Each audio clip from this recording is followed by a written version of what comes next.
Bismillahirrahmanirrahim. Assalamualaikum warahmatullahi wabarakatuh. Kembali lagi di channel Kerabat Quran. Setia bersama Quran dan setia menemani hijrahmu, insya Allah.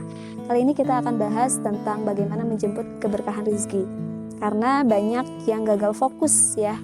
Kita lebih sibuk mencari apa yang sudah dijamin Allah, sedangkan kita lalai dari apa yang belum dijamin oleh Allah. Rezeki itu sudah dijamin oleh Allah ya, sedangkan keberkahannya belum dijamin oleh Allah.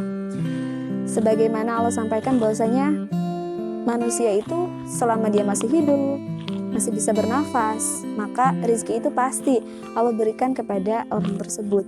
Tapi kita banyak mengkhawatirkan rezeki itu ya, sampai-sampai kadang kita menabrak aturannya, kita tidak patuh dengan seruan-seruan Allah dan Rasulnya, sampai-sampai misalnya kita takut kehilangan kerjaan ketimbang misalnya harus menaati Allah. Misalnya ada syariat tentang harus menutup aurat, sedangkan kerjaannya itu ternyata meminta dia untuk melepaskan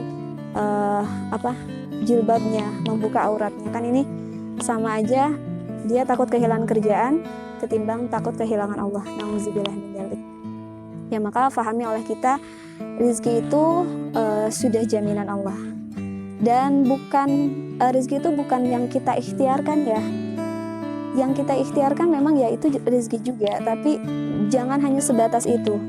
Kalau kita hanya memahami rezeki itu adalah sebatas yang kita ikhtiarkan, maka di mana peran Allah sebagai Maha Pemberi rezeki ya, Maha mengatur segala sesuatu. Maka fahamilah bahwasanya apa yang kita lakukan itu bentuk ikhtiar memang gitu.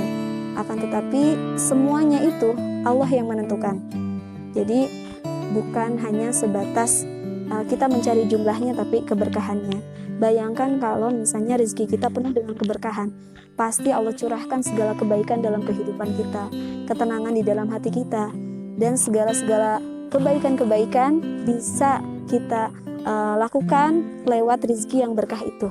Ya, kita bisa banyak bersedekah di jalan Allah, bisa membantu jalan dakwah dengan rezeki kita dan segala hal lainnya, sehingga mendatangkan segala keridhaan Allah, dan hisabnya pun insya Allah tidak akan begitu menegangkan dan tidak akan berat hisabnya, karena kita gunakan semua fasilitas dari Allah, termasuk rezeki itu kita gunakan di jalan Allah.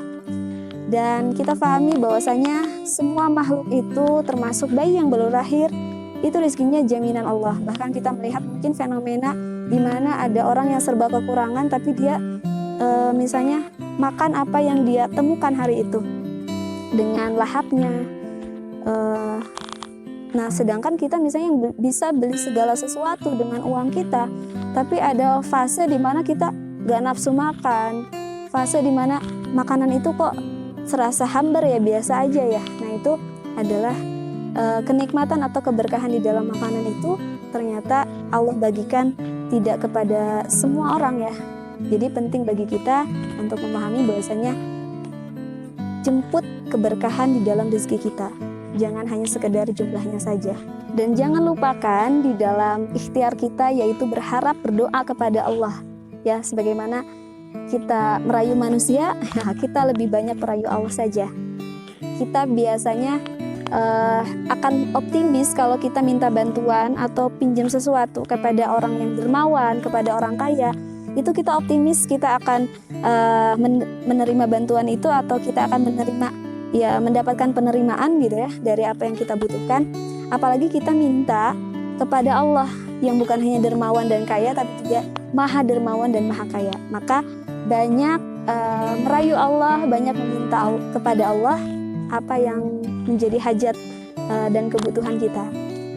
Dan mudah-mudahan ya kita semuanya bisa menerima dari semua manisnya doa-doa kita, dan itu butuh kedekatan kita kepada Allah agar doa kita mudah diijabah oleh Allah. Semangat berjuang wahai para pencari rezeki dan keberkahannya, rezeki yang banyak, berlimpah dan berkah insya Allah. Wassalamualaikum warahmatullahi wabarakatuh.